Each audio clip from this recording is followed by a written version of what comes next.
നഷ്ടപ്പെട്ടതോ കളവ് പോയതോ ആയ 22 മൊബൈൽ ഫോണുകൾ കണ്ടെത്തി കണ്ണൂർ സൈബർ പോലീസ്.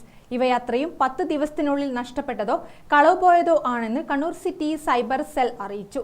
കേരളം, തമിഴ്നാട്, കർണാടക എന്നീ സംസ്ഥാനങ്ങളിൽ നിന്നുമാണ് 22 ഫോണുകൾ ട്രേസ് ചെയ്തത്. വീണ്ടെടുത്ത ഫോണുകൾ Kannur city police commissioner P Nithin Raj നേരിട്ട് ഉടമസ്ഥർക്ക് നൽകി. നിങ്ങളുടെ മൊബൈൽ ഫോൺ പല സാഹചര്യങ്ങൾ കൊണ്ടായിട്ടായിരിക്കും ഒരുപക്ഷെ നിങ്ങളുടെ കയ്യിൽ നിന്ന് നഷ്ടപ്പെടുന്ന ഒരു അവസരം വന്നിട്ടുണ്ടാവുക. അപ്പോൾ അതുമായി ബന്ധപ്പെട്ടിട്ട് നിങ്ങൾ പോലീസ് സ്റ്റേഷനുകളിലോ അല്ലെങ്കിൽ നമ്മുടെ സൈബർ സെല്ലുമായി ബന്ധപ്പെട്ടു. നമ്മൾക്ക് ഇന്ന് CIR പോർട്ടൽ എന്ന് പറയുന്ന ഒരു സംവിധാനമുണ്ട്. മൊബൈൽ ഫോണുകൾ നഷ്ടപ്പെട്ട് കഴിഞ്ഞാൽ ഒരു മൊബൈൽ ഫോൺ നഷ്ടപ്പെട്ടു എന്ന് പറയുന്നത് നാളെ ചിലപ്പോൾ മിസ്യൂസിനുള്ള സാധ്യതയുണ്ടാവും. നിങ്ങളുടെ മൊബൈൽ ഫോൺ, അതിലുള്ള സിമ്മ്, ഇതൊക്കെ ഒരുപക്ഷെ നിങ്ങൾ സിമ്മൊക്കെ ബ്ലോക്ക് ചെയ്തിട്ടുണ്ടാവാം. പക്ഷെ എന്നിരുന്നാൽ പോലും പലപ്പോഴും മൊബൈൽ ഫോൺ ഉപയോഗിച്ചുകൊണ്ട് പല കുറ്റകൃത്യങ്ങളിലും നമുക്ക് വേണ്ടുന്ന പ്രധാനപ്പെട്ട കാര്യം, നിങ്ങൾ അങ്ങനെ മൊബൈൽ ഫോൺ കാണാതാവുന്ന സമയത്ത് റിപ്പോർട്ട് ചെയ്യപ്പെടുക എന്നുള്ളതാണ് ഏറ്റവും പ്രധാനപ്പെട്ടതായിട്ടുള്ളൊരു കാര്യം. ഫോൺ ലഭിച്ചവരിൽ നിന്നും നേരിട്ടും കൊറിയർ സർവീസ് വഴിയും പോലീസ് സ്റ്റേഷൻ വഴിയുമാണ് അവ വീണ്ടെടുത്തത്.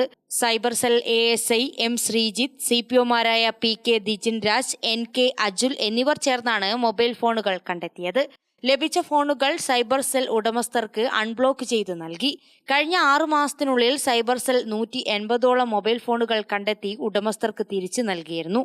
മൊബൈൽ ഫോണുകൾ നഷ്ടപ്പെട്ടാൽ സിം കാർഡ് ഡ്യൂപ്ലിക്കേറ്റ് എടുത്ത് ബന്ധപ്പെട്ട പോലീസ് സ്റ്റേഷനിൽ പരാതി നൽകുകയും ശേഷം പരാതി റെസീറ്റ് ഉപയോഗിച്ച് CEIR പോർട്ടൽ വഴി രജിസ്റ്റർ ചെയ്തു കഴിഞ്ഞാൽ ഫോൺ ബ്ലോക്കാവുകയും ചെയ്യും.